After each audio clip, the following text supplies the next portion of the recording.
what I have done is stand outside my shower and look at it, probably long enough to have like a really nice, thorough shower. And then I get done not showering, and then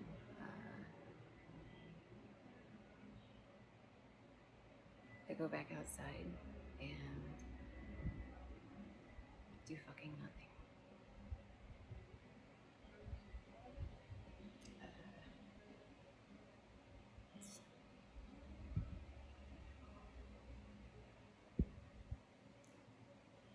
So, I had my counseling session today. I did do that. I had my counseling session today. And I had the opportunity to tell her how tired I am of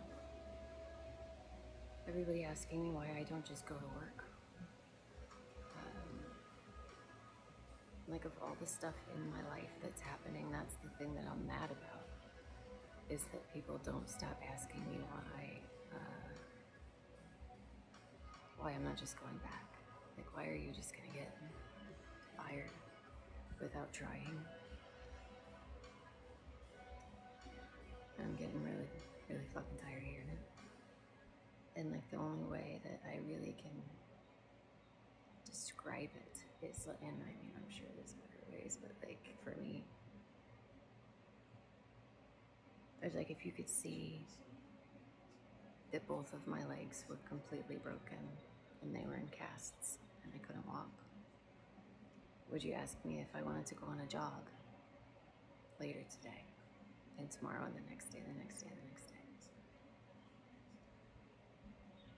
And because nobody can see that,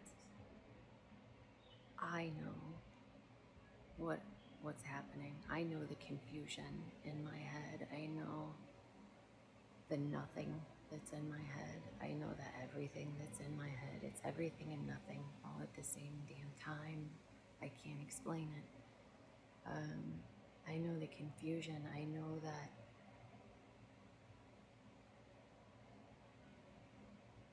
I've tried to do tasks that are pretty basic and I get lost in the middle of them. So I understand that my brain's not working. And I know that other people can't see that, but I'm getting really, really tired of them not seeing it and still asking me why I don't just give it a try anyway, even when I say that I know that I can't. Like, it's not bad enough, and like, I'm not already ashamed enough with everything that my ex-husband did to me and got away with, and I let him get away with. I don't know that that's not how that works, but it feels like it. I let him. Anyway, like, all of that isn't shameful enough, and now everybody's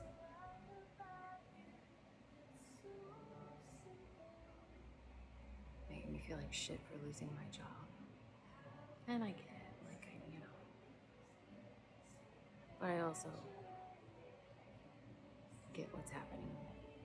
While I don't really actually get what's happening with me, but I do get that my head isn't working properly.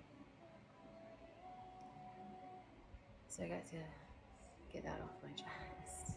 And sometimes it's just nice to have someone that says that they understand and says that it's just part of severe trauma.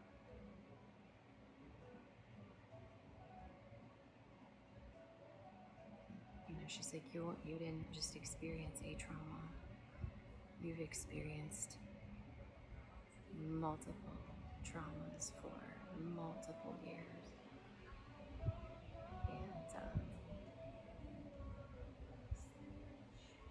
So nothing that I'm experiencing, I guess, is out of the norm.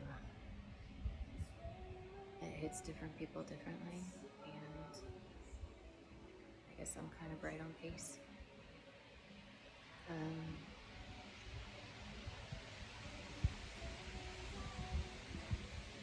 And I had a conversation with someone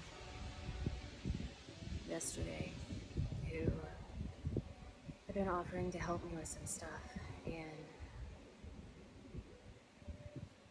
I started to panic because it's a male.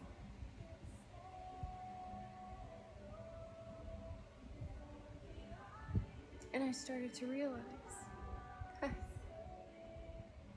I was starting to feel like him helping me was just so that he could have sex with me. Oh, or get me to do other things, or like expect marriage someday. I don't know.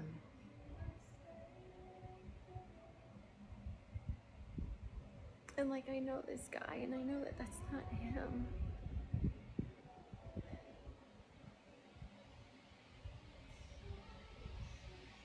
That's a shitty feeling to have, and I brought that up to him, and I was like, I really hope this is not offensive, because I want your help, and I need your help, and I appreciate your help, and I do love you, like, as a very long-term friend of mine, and I'm also, I just have to say this. There's like no strings attached to this, right? This is just because we're like really good friends, and he took some time to explain a couple of different times actually that no, he's absolutely helping me because he loves me and he can, and he knows the mission that I would like to be on, to help other women, and he wants to help me in any way that he can succeed in doing that, and that I've said other stuff to him. Jesus Christ, my heart. That I've said other stuff to him that is registered in relation to that. That I have, and that I display all the characteristics of someone with battered wife syndrome.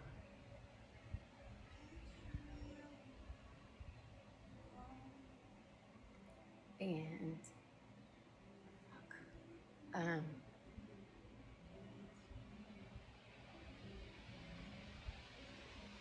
so I brought that up to my counselors today to talk a little bit about that.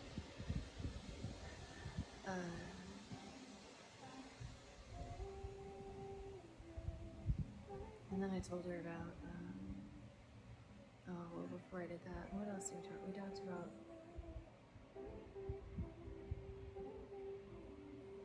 I don't know how the fuck it started, but she said something about, her goals for me. We've been meeting since last September. Her goals for me still at this point are just to get me to get through the basics of life. Sleep. Eat. Maintain weight and then put weight on. Smile. Brush my teeth. Do my hair. Take showers.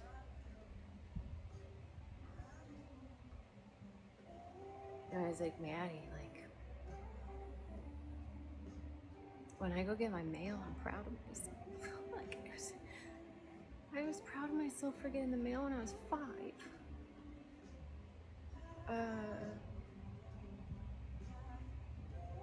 And she's like, yeah,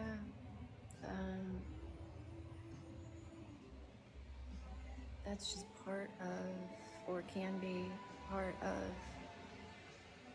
C-PTSD and abuse recovery and everything else that you're diagnosed with that goes along with it, where you have to like learn or relearn how to live like someone that lost use of their fucking legs and they have to learn how to rewalk. I have to learn how to live as a normal ass adult.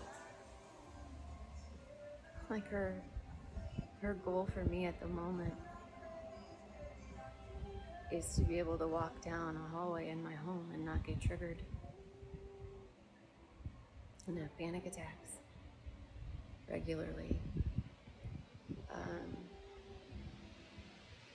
while understanding that I probably will forever, but that we want them to be less often.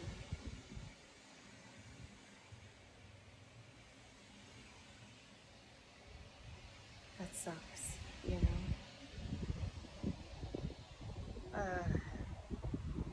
And then I told her about and then he sent a shitload of text messages and I was trying not to respond. And I also have a problem with responding because I used to get in a lot of trouble for not responding.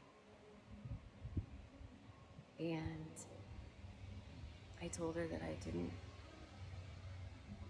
ever plan on talking to him again. Certainly not on the phone. And when I saw his number pop up on my phone, I had a fucking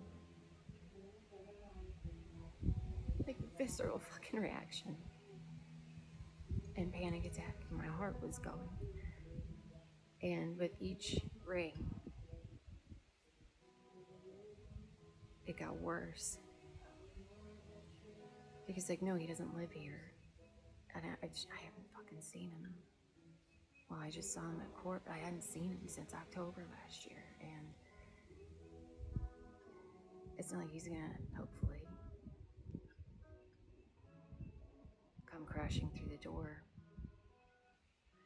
But rationally I know that. And then this other person took over.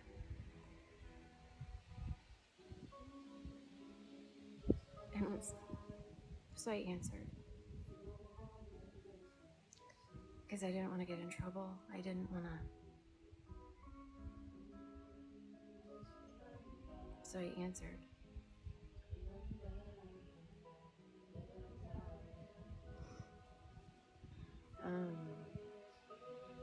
I really wish that I had been able to record the call just so I could remember all the bullshit he said.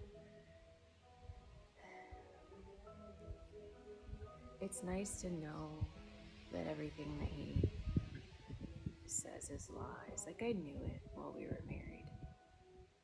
I started realizing it like 2 weeks after we got married. And that's really nice.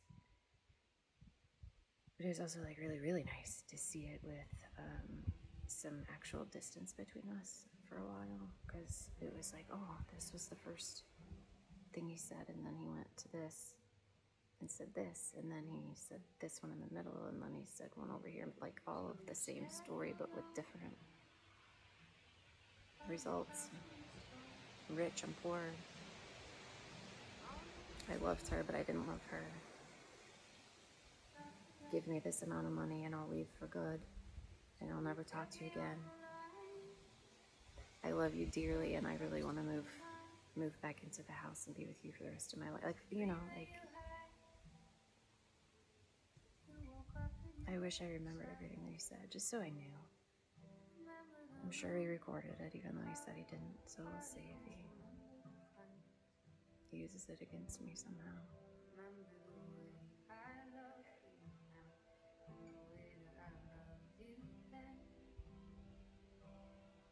So I didn't sleep last night. Shocking. That's a lie. I probably got like an hour of sleep.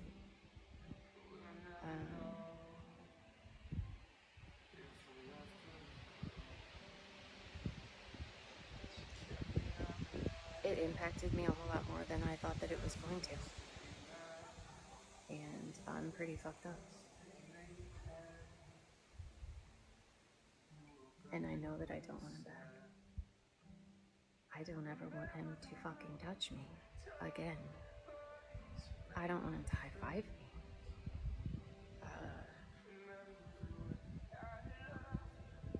And yet, when he said he wanted to come home this weekend and hold me,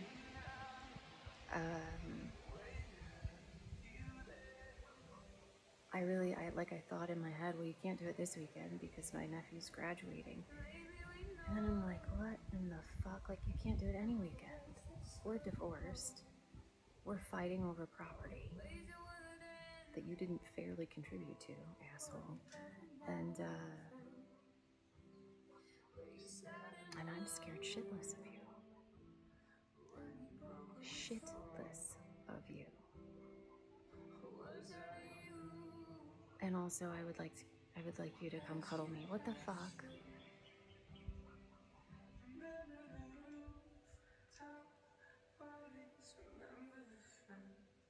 Hearing his voice fucked me up.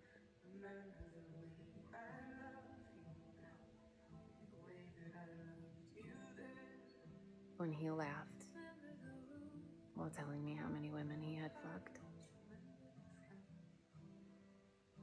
Messed me up.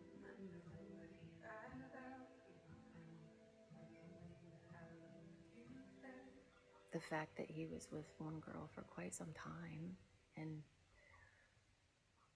wouldn't say that it was a girlfriend, and just that they tried to date and it didn't work and she's very unattractive. That was helpful because she's actually beautiful. She's a little bit larger, but she's fucking gorgeous. And fuck him. Like, fuck you, dude. He's just such a prick. So there wasn't much in the conversation that actually made me like feel better, but that part made me feel better, because it's like, yeah, he's still just a completely disgusting asshole.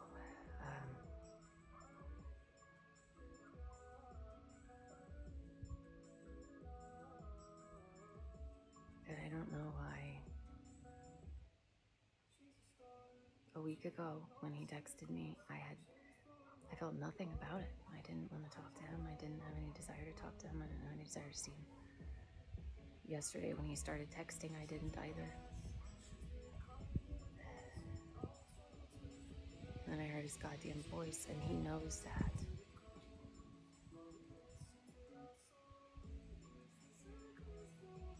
So he used that to his advantage. But he sent me a good morning text. Good morning, I love you. Have a good day.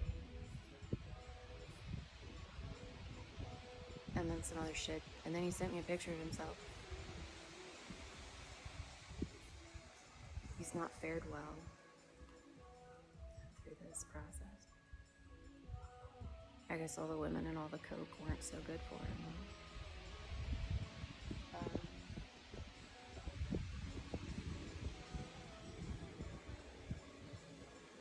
I really want to get this shit over. I really want to get it over. And I'm very worried that he's just going to dick it around. But I need it to be over so that I can fix myself and move on with my purpose. And I gotta cut the video. I don't even know what else to say anyways. I'm gonna continue to lay down and do fucking nothing is what I'm gonna do. Because that's what I'm capable of now. So